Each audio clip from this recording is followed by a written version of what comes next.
Welcome back to Squawk. Our next guest says that the Strategic Petroleum Reserve is not the answer to higher gasoline prices. Joining us now, Senator David Vitter, member of the Banking, Commerce, and Environment and Public Works Committees. Appreciate you being on the show. Good morning, Andrew. Good to be with you. Why is the Strategic Reserve not the answer? It's the answer for true strategic emergencies, for national defense concerns, for Iran moving to close the Strait of Hormuz if they ever do that. It's specifically for that. It's not to try to play around with the price, particularly in an election year, to try to get reelected. Is there a price, though, at which you say, okay, we need to tap this reserve? I don't think so. I think it's for national security emergencies. Now, we do need to act with regard to price, and we need to act and increase supply. We need to do Keystone. We need to do domestic production.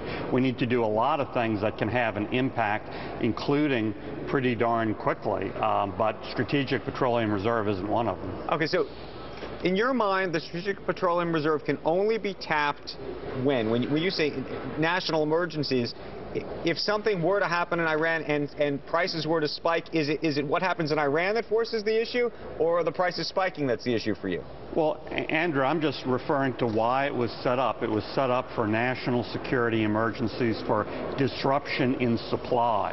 There's no big disruption in supply right now. They're generally increasing prices because we don't have enough supply long term, including because we're not producing nearly enough in this country. We're putting basically 95% of our resources off limits. Right. Governor Pataki's on the set.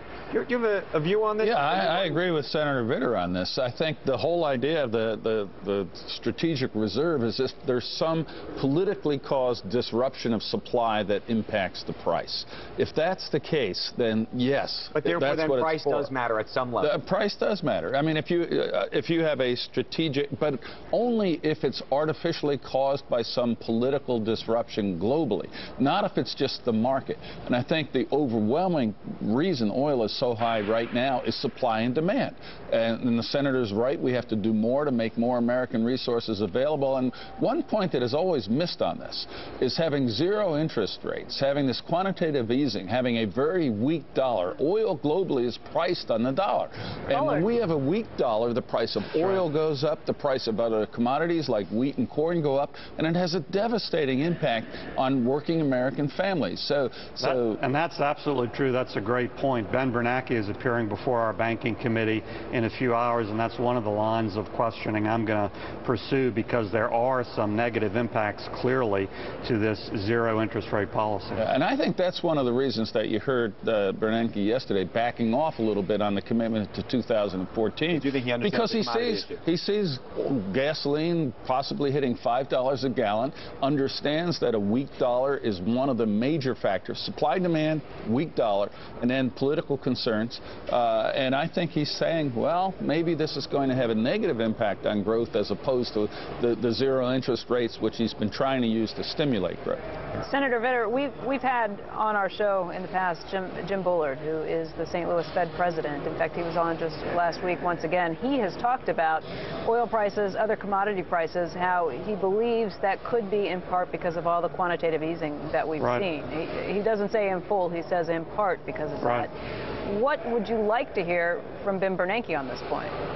Well, I'm just going to ask him to acknowledge those negative impacts. I mean, there are clearly impacts to this policy of zero interest rates, including increasing commodity prices, including the price of oil. And just like the governor said, that's not the only issue, that's not the only factor, but it is a significant factor, probably one of the top three. So I'm certainly going to ask him about that, because that does impact growth, the economy, and in particular a lot of people on fixed incomes. Right. Senator, we're going to leave it right there, but thank you for joining us this morning. Thank you. Good luck with your questioning later today. Thanks. When we come back, we have more.